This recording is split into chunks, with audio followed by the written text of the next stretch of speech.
കർത്താവിൻ്റെ പുണ്യനാമം മഹത്വപ്പെടുമാറാകട്ടെ. സ്നാനത്തിൻ്റെ പ്രാധാന്യത്തെക്കുറിച്ച് കഴിഞ്ഞ വീഡിയോയിൽ സംസാരിക്കുവാൻ ഇടയായിത്തീർന്നു.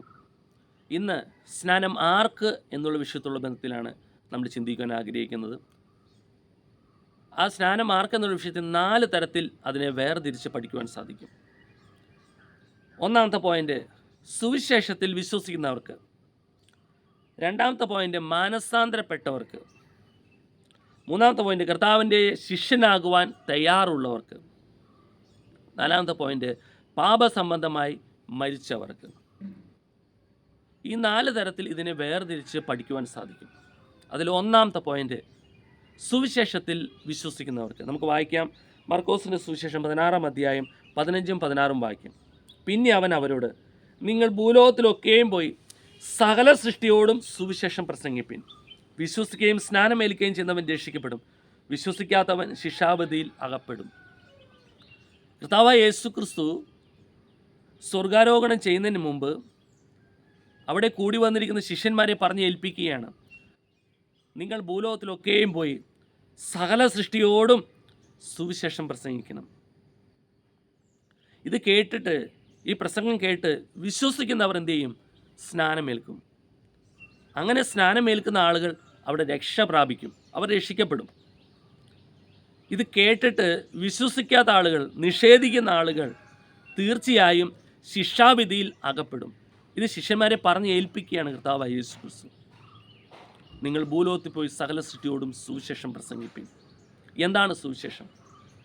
നമുക്ക് വായിക്കാം. 2 തിമോഥെയോസിൻ്റെ ലേഖനം 2-ാം അധ്യായം അതിൻ്റെ 8-ാമത്തെ വാക്യം. ദാവീദിൻ്റെ സന്തതിയായി ജനിച്ച് മരിച്ചിട്ട് ഉയർത്തെഴുന്നേറ്റിരിക്കുന്ന യേശു ക്രിസ്തുവിനെ ഓർത്തുകൊള്ളുക, അതാകുന്നു എൻ്റെ സുവിശേഷം.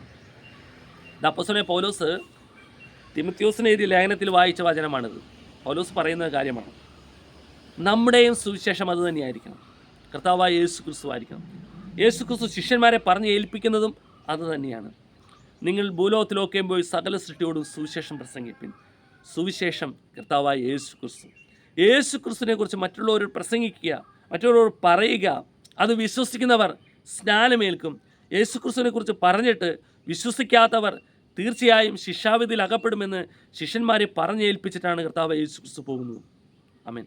വർഷങ്ങൾക്ക് മുമ്പ് ഈ ഒരു മഹാഭാഗ്യം, ഈ സുവിശേഷം നമ്മുടെ കുടുംബത്തിൽ കടന്നു വരുവാനിടയായി തീർന്നു. അങ്ങനെ ഞങ്ങൾക്കും ഈ കർത്താവായ യേശു ക്രിസ്തുവിൻ്റെ പാതയിലേക്ക് കടന്നു വരുവാൻ ഞങ്ങൾക്കും സാധിച്ചു. ഇത് ഞങ്ങളും സുവിശേഷം പറയുകയാണ്. ഞങ്ങൾ അനുഭവിക്കുന്ന ഈ സന്തോഷം മറ്റുള്ളവർക്ക് ലഭിക്കുവാൻ വേണ്ടി ക്രമേൺ ഈ ഭൂമിയിൽ നിന്ന് മാറ്റപ്പെട്ടുവാലും നാം ദൈവത്തിൻ്റെ അടുക്കൽ പ്രവേശിക്കും, ശിക്ഷാവിധിയിൽ അകപ്പെടാതെ രക്ഷ പ്രാപിക്കുമെന്നുള്ള ഉത്തമ ബോധ്യം ഞങ്ങൾക്കുള്ളത് കൊണ്ട് ഞങ്ങളും സുവിശേഷം പറയുകയാണ്. ഇത് കേട്ടിട്ട്, ഈ യേശുക്രിസ്തുവിനെ കുറിച്ച് പറയുന്നത് കേട്ടിട്ട് ഇത് വിശ്വസിച്ചാൽ അവർ സ്നാനമേൽക്കും. സ്നാനമേറ്റിട്ടുണ്ടെങ്കിൽ അവൻ തീർച്ചയായും രക്ഷിക്കപ്പെട്ടിരിക്കും. രണ്ടാമത്തെ പോയിൻ്റ് മാനസാന്തരപ്പെട്ടവർക്ക്. നമുക്ക് വായിക്കാം. പ്രവൃത്തികളുടെ പുസ്തകം 2-ാം അധ്യായം 38-ാമത്തെ വാക്യം. പത്രോസ് അവരോട്, നിങ്ങൾ മാനസാന്തരപ്പെട്ട് നിങ്ങളുടെ പാപങ്ങളുടെ മോചനത്തിനായി ഓരോരുത്തൻ യേശു ക്രിസ്തുവിൻ്റെ നാമത്തിൽ സ്നാനമേൽപ്പിൻ. അപ്പോൾ സുവിശേഷം പ്രസംഗം കേൾക്കുമ്പോൾ, കർത്താവിനെക്കുറിച്ച് മറ്റുള്ളവരോട് പറയുമ്പോൾ, സുവിശേഷം പറയുമ്പോൾ അത് കേട്ടിട്ട് മാനസാന്തരപ്പെട്ടാൽ, മാനസാന്തരം എന്ന് പറഞ്ഞാൽ മുടിനായ പുത്രനെക്കുറിച്ച് മനസ്സിലാക്കുമ്പോൾ താൻ അപ്പൻ്റെ കയ്യിൽ നിന്ന് വീതമെല്ലാം മേടിച്ച് ദൂരദേശത്ത് കടന്നു പോയി അത് നാനാവിധമാക്കി കളഞ്ഞ് ഒന്നുമില്ലാത്ത അവസ്ഥയിൽ പന്നികളെ മേയ്ക്കുന്ന ജോലി ചെയ്ത് ആ പന്നിക്ക് കൊടുക്കുന്ന ആ തീറ്റ തിന്ന് തൻ്റെ വിശപ്പടക്കാൻ ശ്രമിച്ചപ്പോൾ തനിക്ക് സുബോധം കടന്നു വന്നു. അയ്യോ, ഞാനിങ്ങനെ ജീവിക്കേണ്ടവനല്ലല്ലോ. സുബോധം കടന്നു വന്നിട്ട് ഞാൻ എൻ്റെ അപ്പൻ്റെ ഭവനത്തിലേക്ക് കടന്നു പോകും, അപ്പനോട് ചെന്ന് ഞാൻ ക്ഷമ പറയും എന്നുള്ളൊരു സുബോധം കടന്നു, ഒരു മാനസാന്തരം കടന്നു വരിക, അവിടെ മനസ്സിനൊരു മാറ്റം കടന്നു വരിക. എന്നതുപോലെ സുവിശേഷ പ്രസംഗം കേൾക്കുമ്പോൾ ഞാനൊരു പാപിയാണെന്ന് എനിക്ക് ബോധം കടന്നു വരും. ഞാൻ ഇങ്ങനെ ജീവിച്ചാൽ ദൈവത്തിൻ്റെ അടുക്കിലേക്ക് കടന്നു പോകില്ല. ആ ദൈവം എനിക്ക് വേണ്ടി ഒരുക്കിയിരിക്കുന്ന നിത്യഭവനത്തിൽ പ്രവേശിക്കാൻ സാധിക്കില്ല. ഞാൻ നിത്യ നരകത്തിലേക്കാണ് പോകുന്നത് എന്നുള്ള ബോധം കടന്നു വരുമ്പോൾ മാനസാന്തരപ്പെടും. എന്നിട്ടോ എൻ്റെ മനസ്സിന് തീരുമാനമെടുക്കും. ഞാൻ സുബോധം കടന്നു വന്നു, ഇനി ഞാൻ ഇങ്ങനെയല്ല ജീവിക്കണമെന്നൊരു സുബോധം കടന്നു വന്നു. അതിനുശേഷം തീരുമാനമെടുക്കും. എന്താ? പാപങ്ങളെ ദൈവത്തിന് മുന്നിൽ ഏൽപ്പിച്ച് അതിനെ ഏറ്റുപറയും. ഞാനൊരു പാപിയായ മനുഷ്യനാണ്, എന്നോട് ക്ഷമിക്കണമേ. പാപങ്ങളുടെ മോചനത്തിനായി പിന്നെന്ത് ചെയ്യും? സ്നാനമേൽക്കും. മൂന്നാമത്തെ പോയിൻ്റ് കർത്താവിൻ്റെ ശിഷ്യനാകുവാൻ തയ്യാറുള്ളവർക്ക്. നമുക്ക് വായിക്കാം. മത്തായി സുവിശേഷം 28-ാം അധ്യായം അതിൻ്റെ 20-ാമത്തെ വാക്യം. ഞാൻ നിങ്ങളോട് കൽപ്പിച്ചതൊക്കെയും പ്രമാണിപ്പാൻ തക്കവണ്ണം ഉപദേശം കൊണ്ടും സകലജാതികളെയും ശിഷ്യരാക്കിക്കൊള്ളുവിൻ, ഞാനോ ലോകാവസാനത്തോളം എല്ലാ നാളും നിങ്ങളോട് കൂടെയുണ്ട് എന്നരുളി ചെയ്തു. സ്തോത്രം. അപ്പോൾ ശിഷ്യനാകുവാൻ തയ്യാറുള്ളവർക്ക് സ്നാനം ആവശ്യമാണ്. കർത്താവായ യേശുക്രിസ്തു പറയുന്നത് അനുസരിക്കാൻ തയ്യാറുള്ളവർ. ആമേൻ. ശിഷ്യന്മാരോട് എന്താ പറഞ്ഞത്? നിങ്ങൾ ഭൂലോകത്തിൽ പോയി സകല സൃഷ്ടികളോടും സുവിശേഷം പ്രസംഗിപ്പിൻ. ഇത് വിശ്വസിക്കുന്നവർ എന്ത് ചെയ്യും? സ്നാനമേൽക്കും. അപ്പം നമ്മുടെ ശിഷ്യൻ്റെ ഒരു ഉത്തരവാദിത്തം എന്ന് പറയുന്നത് സകല സൃഷ്ടികളോടും സുവിശേഷം പ്രസംഗിക്കുവാൻ നാം വേർതിരിക്കപ്പെട്ടവരാണ്. കർത്താവിൻ്റെ ശിഷ്യനാകുവാൻ തയ്യാറുള്ളവർ, അങ്ങനെയുള്ളവർ സ്നാനമേൽക്കും. അങ്ങനെ ശിഷ്യനാകുവാൻ തയ്യാറില്ലാത്തവർ ശിക്ഷാവിധിയിലാകപ്പെടും. ഞാൻ കർത്താവിനെ അറിഞ്ഞുകൊണ്ട് മാത്രമായില്ല, മറ്റുള്ളവരോട് കർത്താവിനെക്കുറിച്ച് പറയുവാനും ഈ സ്നേഹത്തിലേക്ക് മറ്റുള്ളവരെ കൊണ്ടുവരുവാനും ഒരു ശിഷ്യന് ഉത്തരവാദിത്തമുണ്ട്. ആമേൻ, ആമേൻ. പിന്നെ പറയുന്നൊരു കാര്യമുണ്ട്, ഞാൻ ലോകാവസാനത്തോളം എല്ലാ നാളും നിങ്ങളോട് കൂടെയുണ്ട്. അപ്പോൾ ഈ ലോകം അവസാനിക്കുന്നവരെ നാം എന്ത് ചെയ്യണം? ആളുകളോട് കർത്താവിനെക്കുറിച്ച് പറയണം. അവരെ ഈ രക്ഷയിലേക്ക് കൊണ്ടുവരുവാൻ നമുക്ക് ഓരോരുത്തർക്കും ഉത്തരവാദിത്തമുണ്ട്. പറഞ്ഞ് അവരെ മനസ്സിലാക്കേണ്ടതും. ഇത് വിശ്വസിക്കുന്ന ആളുകൾ എന്ത് ചെയ്യും? രക്ഷിക്കപ്പെടും. ഇത് വിശ്വസിക്കാത്തവർ എന്ത് ചെയ്യും? നേരെ ശിക്ഷാവിധിയിലേക്ക് അകപ്പെടും. അപ്പോൾ ഒരു ശിഷ്യൻ്റെ ഉത്തരവാദിത്തം കൺമുമ്പിൽ കാണുന്ന സഹോദരനോട് സുവിശേഷം കർത്താവായ യേശുക്രിസ്തുവിനെ കുറിച്ച് പറഞ്ഞിരിക്കുക.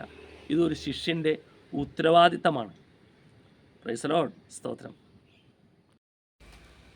4-ാമത്തെ പോയിന്റ്, പാപസംബന്ധമായി മരിച്ചവർക്ക്. നമുക്ക് വായിക്കാം റോമാലേഖനം 6-ാം അധ്യായം 11-ാമത്തെ വാക്യം. അവണ്ണം നിങ്ങളും പാപസംബന്ധമായി മരിച്ചവരെന്നും ക്രിസ്തേശുവിൽ ദൈവത്തിന് ജീവിക്കുന്നവരെന്നും നിങ്ങളെ തന്നെ എണ്ണുവിൻ. സ്തോത്രം. ഒരു കാലത്ത് ദൈവത്തെ അറിയാതെ ലോകത്തിൻ്റെ നാനാ മോഹങ്ങൾ നടക്കുകയും ജഡത്തിനും മനോവികാരങ്ങൾക്കും ഇഷ്ടമായത് പ്രവർത്തിച്ചുകൊണ്ടും പ്രകൃതിയാൽ ജാതികളായിരുന്ന നാം ഓരോരുത്തരെയും ദൈവത്തിൻ്റെ മാറ്റമില്ലാത്ത വചനം നാം കേൾക്കുവാനിടയിൽ തീർന്നു. ആ സുവിശേഷത്തിൽ വിശ്വസിച്ച് പാപത്തെ ഏറ്റുപറഞ്ഞ് ആമേൻ ഒരു പുതുമനുഷ്യനായി തീർന്ന നാം ഓരോരുത്തരും ആമേൻ പാപസംബന്ധമായി മരിച്ച് ജീവിക്കുന്നത് ക്രിസ്തേശുവിൽ ദൈവത്തിന് വേണ്ടി ജീവിക്കുന്നവരാണെന്ന് നമ്മെ തന്നെ എണ്ണണം. കർത്താവ് യേശുക്രിസ്തു അപ്രകാരം ഒരു മാതൃകയാണ് നമുക്ക് കാണിച്ചു തന്നിരിക്കുന്നത്. അതിൻ്റെ 6-ന്റെ 10-ാം വാക്യം പറയുന്നു, അവൻ മരിച്ചത് പാപസംബന്ധമായി ഒരിക്കലായിട്ട് മരിച്ചു. സകല മനുഷ്യരുടെയും പാപത്തെ കർത്താവ് യേശുക്രിസ്തു തൻ്റെ ചുമലിൽ ഏറ്റെടുത്തു. കാൽവറിയിൽ എല്ലാ മനുഷ്യർക്കും വേണ്ടി യാഗമായി തീർന്നു. ഒരിക്കലായിട്ട് പാപസംബന്ധമായി മരിച്ചു. യേശു ജീവിക്കുന്നത് ദൈവത്തിന് വേണ്ടി ജീവിക്കുന്നു. മരിച്ച യേശുക്രിസ്തു ഉയർത്തെഴുന്നേറ്റു. ഇന്ന് ദൈവത്തിൻ്റെ വലത്ത് ഭാഗത്ത് സകല മനുഷ്യർക്ക് വേണ്ടി പക്ഷപാതം ചെയ്യുക, ദൈവത്തിന് വേണ്ടി ജീവിക്കുന്നു. ഇനി കേൾക്കുന്ന പ്രിയമുള്ള നാം അപ്രകാരം തന്നെ പാപസംബന്ധമായി ഒരിക്കലായിട്ട് മരിച്ചവരാണ്. ഇനി പഴയ അനുഭവത്തിലേക്ക് തിരിഞ്ഞു പോകുവാൻ പാപസംബന്ധമായി മരിച്ച ഒരു വ്യക്തിക്ക് വ്യവസ്ഥയില്ല.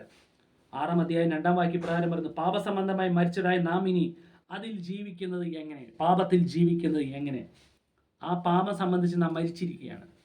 നാം ഒരു പുതുമനുഷ്യനായി തീർന്നിരിക്കുകയാണ്. കർത്താവ് യേശുക്രിസ്തുവിനോട് ചേരുവാൻ അതിന് 3-ാം വാക്യം, സ്നാനമേറ്റവരായ നാം എല്ലാവരും അവൻ്റെ മരണത്തിൽ പങ്കാളികളാകുവാൻ സ്നാനമേറ്റിരിക്കുന്നു. കർത്താവ് യേശുക്രിസ്തു എനിക്ക് വേണ്ടി കാൽവരി യാഗമായി തീർന്ന ആ ക്രൂശീകരണത്തോട് പങ്കാളിയായി തീരുവാൻ ജലത്തിൽ ഞാൻ ആ ക്രൂശീകരണത്തിന് ഒത്തവണ്ണം ആമേൻ മരണത്തിൽ പങ്കാളിയാകുവാൻ സ്നാനമേറ്റിരിക്കുകയാണ്.